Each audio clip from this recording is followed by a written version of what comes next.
आदर पूनावालांना शिवसेनेनं धमकावलं नाही असं स्पष्टीकरण शिवसेना खासदार अरविंद सावंत यांनी दिलेलं आहे। शिवसेनेची बदनामी करण्यासाठी हे खोटे आरोप केले जात असल्याचं त्यांनी म्हटलंय। पूनावालांना धमकावून लोकांचे जीव कसे वाचवणार असा सवालही त्यांनी पुढे उपस्थित केलाय। पूनावाला यांच्याबद्दल आम्हाला प्रचंड आदर आहे, माणसाचा जीव वाचवण्याचं ते काम करतायत, तेही महाराष्ट्रात, याचा आम्हाला आदर आहे असं अरविंद सावंत यांनी म्हटलंय। शिवसेना आक्रमक संघटना असली तरी आम्ही ही भाषा वापरत नाही।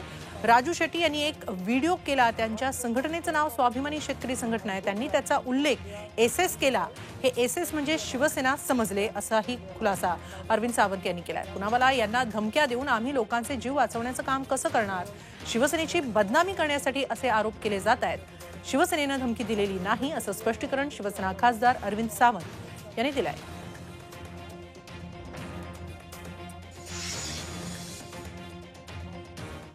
अरे ज्या आदर पूनावालांबद्दल आम्हाला आदर आहे आणि जे आमच्याकडे महाराष्ट्रात या औषधाची निर्मिती करतात त्यांना अशा धमक्या देऊन आम्ही लोकांच्या जीविताचं रक्षण कसं करणार, एवढा प्रश्न तर आम्हाला कळतोच की। त्यामुळे असलं भाष्य शिवसेनेने केलं नाही। शिवसेनेला बदनाम करण्याचा जो काही प्रयत्न सातत्यानं गेले 2 वर्ष सुरू आहे तो आता लोकांना कळून चुकलंय। त्यांना बंगालमध्ये त्याची उत्तरं मिळाली, तशी उत्तरं महाराष्ट्रातही पुढील काळात मिळतील। सिरम इन्स्टिट्यूटचे सीईओ अदर पूनावाला यांच्या धमकीबाबतच्या वक्तव्यावरून राज्यात राजकारण पेटलंय। पूनावालांनी धमकी देणाऱ्यांची नावं सांगावीत असं काँग्रेस प्रदेशाध्यक्ष नाना पटोले यांनी आवाहन केलंय। केंद्रानं न मागता सुरक्षा दिल्याबद्दल त्यांनी संशय व्यक्त केलाय। तर दुसरीकडे अदर पूनावाला प्रकरणी जर स्थानिक पक्षाकडे बोट जात असेल तर हे प्रकरण गंभीर आहे असं भाजपचे आशिष शेलार म्हणाले।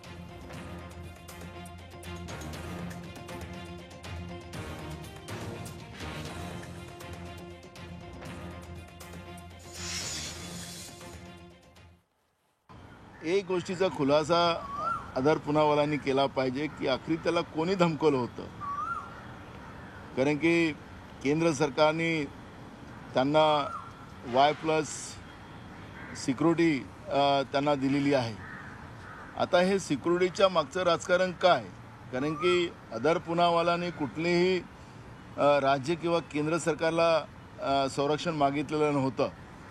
आपला नियम आहे की संरक्षण मागायचं पहिले अर्ज केला पाहिजे आणि मग कुठल्या कारणासाठी काय त्यांना त्यांच्या जीवाला धोका आहे का, या सगळ्या गोष्टी त्याच्यामध्ये तपासल्या जातात आणि नंतरच या सुरक्षेच्या व्यवस्था केल्या जातात।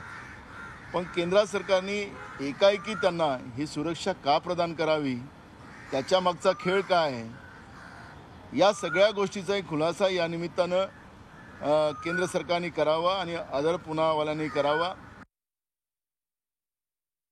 सर्व या प्रकरणामध्ये अधिकृत भूमिका तर पूनावाला किंवा केंद्र सरकारच ठेवू शकतं, पण पूनावाला यांना सुरक्षा आताच्या काळात मागावीशी का वाटली हा प्रश्न गंभीर आहे। पण मी तुम्हाला नक्की सांगतो, या प्रकरणामध्ये ज्यांच्यापर्यंत धागेदोरे जातील त्या पक्षाला उघड करण्याचं काम या थोड्या परिस्थिती निवळल्यानंतर संपूर्णपणे भाजप करील।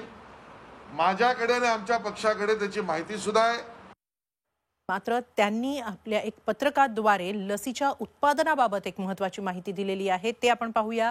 एका रात्रीत लसीचं उत्पादन वाढवता येत नाही असं स्पष्टीकरण सिरमचे सीईओ अदर पूनावाला यांनी दिलंय।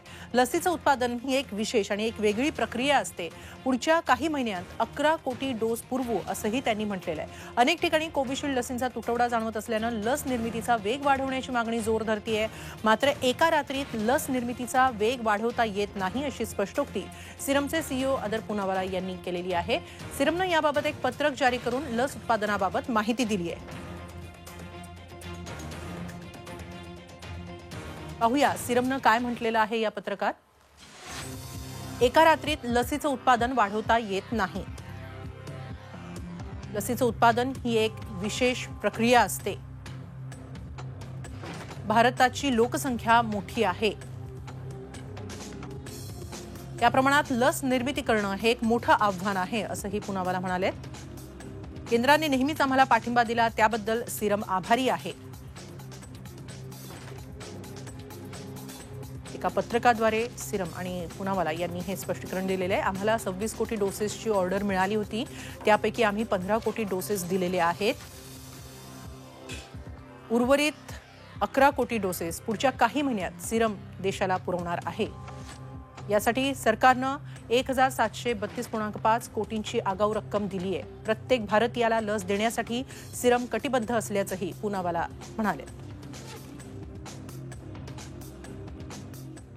मुंबईत 45 वर्षांवरील नागरिकांचं गेल्या 4 दिवसांपासून बंद असलेलं लसीकरण उद्या सुरू करण्याचा प्रयत्न असल्याची माहिती महापालिकेचे अतिरिक्त आयुक्त सुरेश काकाणी यांनी दिली आहे. यात दुसरा डोस प्रलंबित असलेल्या नागरिकांना प्राधान्य दिलं जाणार आहे. अतिरिक्त साठा आला तरच इतर गटांचा विचार केला जाणार असल्याचंही काकाणी यांनी सांगितलं.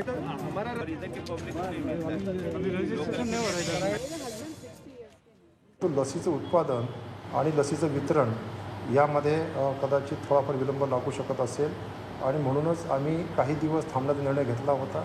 आता उद्यापासून मर्यादित स्वरूपामध्ये किंवा ज्या व्यक्तींना दुसरा डोस देय आहे अशा व्यक्तींसाठी आम्ही सुरू करण्याच्या प्रयत्नात आहोत. आमची मागणी तसे तर दिवसाला 1 लाख लस आम्हाला मिळणं आवश्यक आहे, कारण आम्ही ज्या दरीने प्लॅनिंग केलेलं आहे त्याचा विचार करता. परंतु जो काही साठा आला तो आम्हाला वापरण्याची आम्ही नियोजन केलेलं आहे. परंतु सरसकट सर्वांना जर स्लॉट बुकिंग करून केंद्रावर गेले तर त्यांनाही त्रास होणार नाही आणि लसीकरण मोहिमेला अत्यंत चांगल्या पद्धतीने आपल्याला तडीस नेता येईल. आणि आता पुढची बातमी आहे नागपूरमधून. राज्याची राजधानी मुंबईमध्ये मागच्या 15 दिवसात कोरोना रुग्णवाढ अर्ध्यानं कमी झाली आहे. मात्र उपराजधानी नागपुरात कोरोना अजूनही धुमाकूळ घालतोय. नागपुरात रुग्णसंख्या आणि मृत्यू एवढे का वाढले आहेत या सगळ्या प्रश्नांची उत्तरं आता मिळाली आहेत. काय आहे नागपूरची वाढलेली डोकेदुखी पाहूया.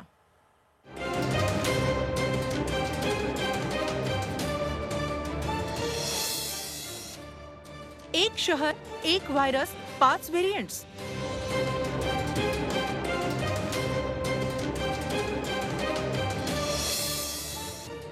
उपराजधानीत कोरोनाच्या 5 व्हेरियंट्सचा धुमाकूळ.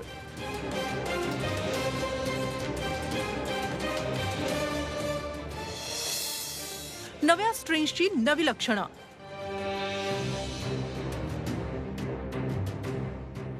नागपूर कोरोनाचा नवा हॉटस्पॉट. गेल्या 2 महिन्यात शहरात प्रचंड वेगानं कोरोना वाढला. घरोघरी कोरोनाचे रुग्ण सापडू लागले. कोरोनाच्या या प्रचंड वेगवान वाढीनं डॉक्टर आणि शास्त्रज्ञ चक्रावून गेले. नागपुरात कोरोना एवढा अक्राळ विक्राळ का झालाय याचा इंदिरा गांधी शासकीय वैद्यकीय महाविद्यालय आणि रुग्णालयाच्या सूक्ष्म जीवशास्त्र विभाग आणि विषाणू प्रयोगशाळेनं अभ्यास केला. नागपुरात कोरोनाच्या विषाणूचे 5 नवे स्ट्रेन्स आढळले. दिल्लीतल्या प्रयोगशाळेत पाठवलेल्या 74 नमुन्यांपैकी 35 नमुन्यांमध्ये म्युटेशन झालेलं आढळलं. 26 नमुन्यांमध्ये डबल म्युटेशन आढळलंय. दुहेरी आपल्याला 26 स्ट्रेन आढळून आलेले आहे. म्हणजे मॅक्झिमम स्ट्रेन जे आहे ते दुहेरी म्युटेशनचेच आढळलेले आहे. काय नाव नाही, व्हायरस विषाणूंमध्ये अशा प्रकारचे म्युटेशन्स आढळतात. तर त्याच्यामध्ये हा जो झालेला म्युटेशन्स आहे म्हणजे 2 जे जीन्स आहे ते वेगळ्या प्रकारचे झालेले आहेत. त्याला आपण दुहेरी म्युटेशन्स म्हणतो आणि त्याची मग प्रसरण्याची क्षमता ही जास्त प्रमाणात झालेली आहे. हा विषाणू 2 प्रकारे पाहायला गेला पाहिजे. एक की ह्याची संसर्गजन्यता किती आहे. म्हणजे हा नवीन समजा म्युटंट मिळाला तर आतापर्यंत भारतात असे 1000 म्युटंट आपल्याला मिळाले आहेत. 5 नाही 1000. तर त्याच्यापैकी आता जो हा डबल म्युटंट आहे ज्याला आपण असं म्हणतो की इंडियन लिनेज तो 6.1.614 जो आहे तर हा जो आहे तर याची संसर्गता जास्त आहे.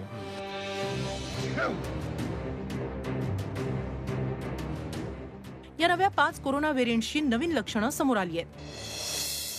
डोकेदुखी, डोळे दुखणं, 8 ते 12 दिवस राहणारा ताप, सर्दी खोकल्यासह अंगदुखी ही नागपुरातल्या नव्या 5 व्हेरियंट्सची लक्षणं आहेत. या नव्या 5 व्हेरियंट्सनी नागपूरची डोकेदुखी आणखी वाढवली आहे. नागपूरहून अमर काणेसह दीपक भातुसे, झी 24 तास, मुंबई. या पुढच्या महत्त्वाच्या बातमीकडे. कोरोनाच्या तिसऱ्या लाटेत लहान मुलांना अधिक धोका असल्याचं मत तज्ज्ञांनी व्यक्त केलं आहे. त्यामुळे मुंबईमध्ये बालरुग्ण कोरोना कक्ष सुरू करा अशा सूचना पर्यटन मंत्री आदित्य ठाकरे यांनी केलेल्या आहे. कोरोनाग्रस्तांच्या मुलांसाठी पाळणाघर सुरू करण्याबाबतही विचार सुरू आहे. मुंबई महापालिका अतिरिक्त आयुक्त एस जयस्वाल यांची आदित्य ठाकरे यांनी भेट घेतली आणि या सूचना केल्या. याबाबत ट्विट करत आदित्य ठाकरे यांनी माहिती दिली आहे. त्यांनी काय नेमकं ट्विट केलंय ते पाहूया.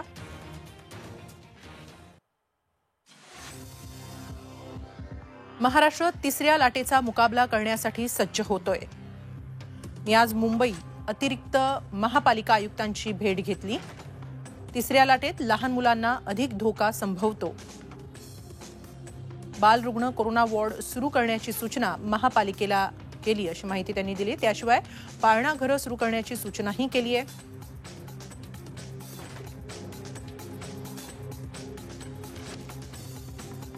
जे आई वडील कोरोना सेंटरमध्ये दाखल आहेत, ज्यांच्या मुलांना घरी पाहायला कुणीही नाही, अशा कोरोनाबाधित नसलेल्या लहान मुलांसाठी पाळणाघरं सुरू करायला हवीत असं मत आदित्य ठाकरे यांनी व्यक्त केलेलं आहे. त्या दृष्टीनं विचार सुरू असल्याचंही त्यांनी सांगितलंय. कोरोना संदर्भातली पुढची बातमी. सध्या राज्यात कोरोनाचा कहर सुरू असला तरी 15 मे नंतर राज्यात कोरोनाची लाट ओसरताना दिसेल असा अंदाज राज्याचे वैद्यकीय शिक्षण संचालक आणि कोरोना टास्क फोर्सचे सदस्य डॉक्टर तातेराव लहाने यांनी व्यक्त केलाय. नागपूरमध्ये आढळलेल्या 5 ट्रेनचा अभ्यास केला जातोय, मात्र दर 3 महिन्यांनी व्हेरियंट मिळतच असतात असंही ते म्हणाले.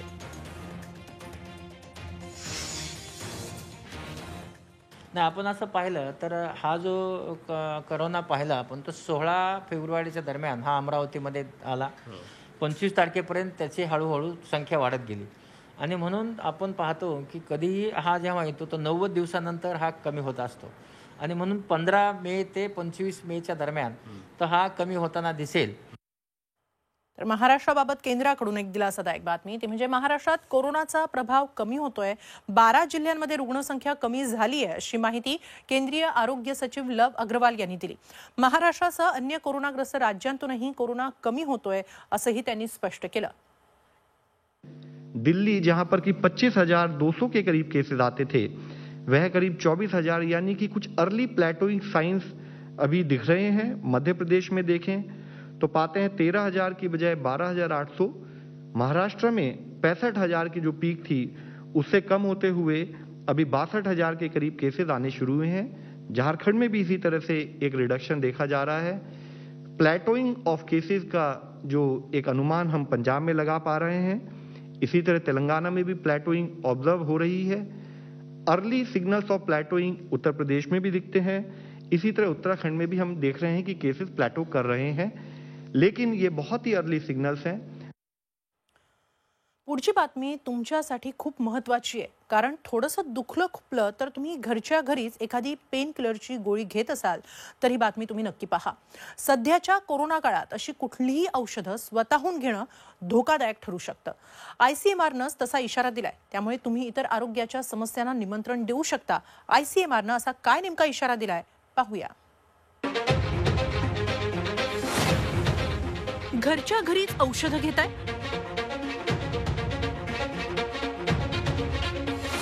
जरा थांबा, आधी हे पहा.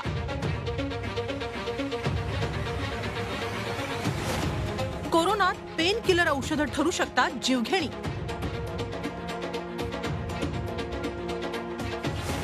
हृदयरोग, मधुमेह आणि बीपीच्या रुग्णांनो सावधान.